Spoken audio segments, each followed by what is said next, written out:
नमस्कार। चलिए आज फरवरी 2026 की प्रोग्रेस पल्स पर नजर डालते हैं। देखते हैं कि वो कौन से अहम संकेत हैं जो हमारे आने वाले कल की दिशा तय कर रहे हैं। स्पेस स्टेशन से लेकर हमारे स्पोर्ट्स ग्राउंड्स तक ये तस्वीरें जो हैं ये सिर्फ अलग-अलग इवेंट्स नहीं हैं। नहीं, जब आप इन सबको एक साथ देखते हैं तो एक बड़ी कहानी उभर कर आती है, और वो कहानी है आगे बढ़ते हुए भारत की। तो आज हम क्या-क्या देखने वाले हैं?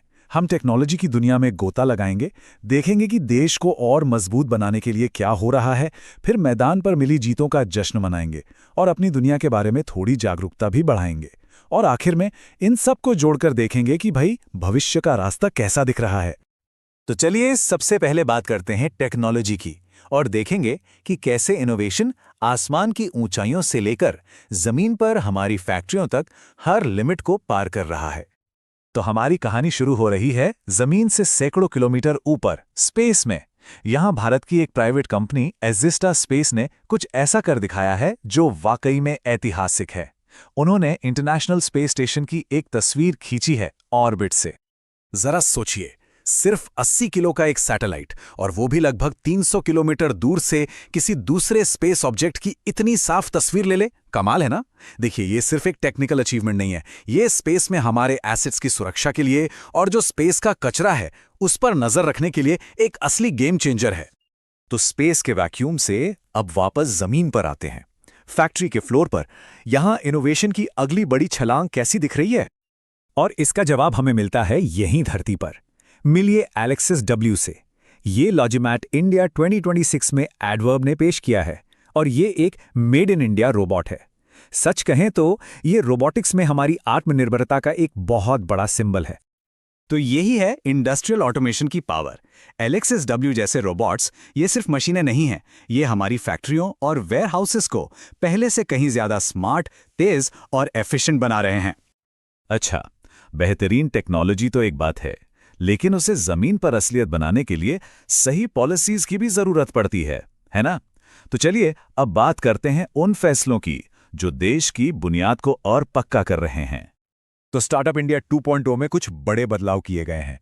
अब कंपनियों को स्टार्टअप का दर्जा 10 साल नहीं बल्कि पूरे 20 साल तक मिलेगा। लेकिन जो सबसे बड़ा चेंज है वो है फंड के इस्तेमाल को लेकर। अब पैसा सिर्फ और सिर्फ रिसर्च और डेवलपमेंट यानी R&D पर ही खर्च होगा। ऐसा क्यों? ताकि डीप टेक को बढ़ावा मिल सके, मतलब वो टेक्नोलॉजी जो बहुत ही कॉम्प्लेक्स साइंटिफिक रिसर्च पर आधारित होती है। तो कुल मिलाकर मुद्दा ये है कि इन पॉलिसी चेंजेस के पीछे का असली मकसद भारत को एक ग्लोबल टेक हब बनाना है। एक ऐसा हब जो AI, रोबोटिक्स और स्पेस टेक जैसी डीप टेक कंपनियों को लंबे समय तक सपोर्ट कर सके। 4,500 एकड़, सोचिए, 4,500 एकड़, ये बहुत बड़ी जमीन होती है। तो आखिर इतने बड़े एरिया में ऐसा क्या बन रहा होगा जो गेम चेंजिंग हो सकता है? जवाब है गुजरात की डीसा में एक नया सिविल एयरपोर्ट। और इसकी खास बात यह है कि यहां राज्य का सबसे लंबा 3.3 किलोमीटर का रनवे होगा। तो समझिए, ये सिर्फ एक एयरपोर्ट नहीं बल्कि बिजनेस और टूरिज्म के लिए एक नया दरवाजा खुलने जैसा है। और देखिए, डेवलपमेंट सिर्फ इतने बड़े लेवल पर ही नहीं हो रहा, जमीनी स्तर पर भी काम चल रहा है। जैसे छत्रपति संभाजी नगर में एक नया खेलो इंडिया मल्टीपर्पस हॉल बन रहा है। टाटा फाउंडेशन के साथ ये जो पार्टनरशिप है ना, ये हमारे फ्यूचर इंटरनेशनल मेडलिस्ट को तैयार करने में बहुत अहम रोल निभाने वाली है। चलिए अब इंफ्रास्ट्रक्चर से हटकर चलते हैं स्पोर्ट्स की दुनिया में। देखते हैं कि हमारे आज के चैंपियंस कैसे कमाल कर रहे हैं और कल के लिए क्या तैयारी चल रही है। ये देखिए, झारखंड की महिला टीम के लिए क्या ही सुनहरा पल है।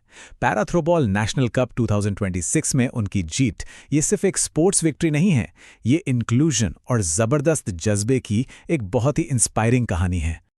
तो एक तरफ तो आज की शानदार जीत का जश्न है और दूसरी तरफ भविष्य की तैयारी भी जोरों पर है।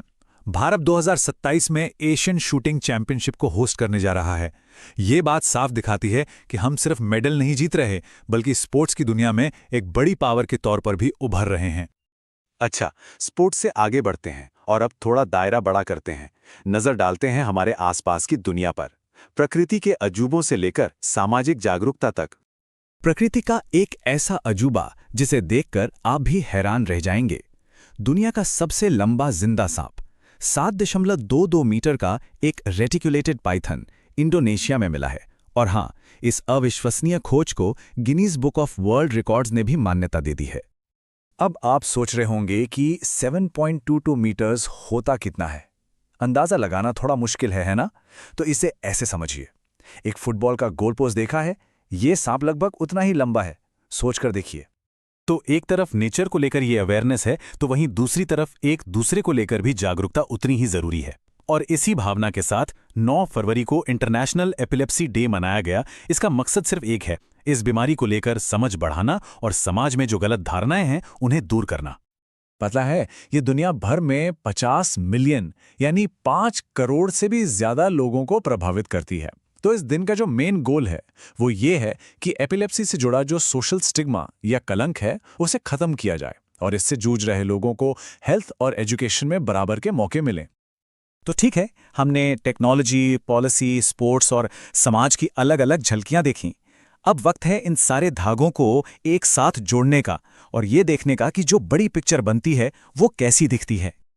स्पेस टेक्नोलॉजी से लेकर हमारे जमीनी स्तर के खेलों तक फरवरी 2026 की कहानी हमें एक ही बात बताती है कि प्रोग्रेस किसी एक सीधी लाइन में नहीं चलती, ये तो हर तरफ एक साथ हो रही है।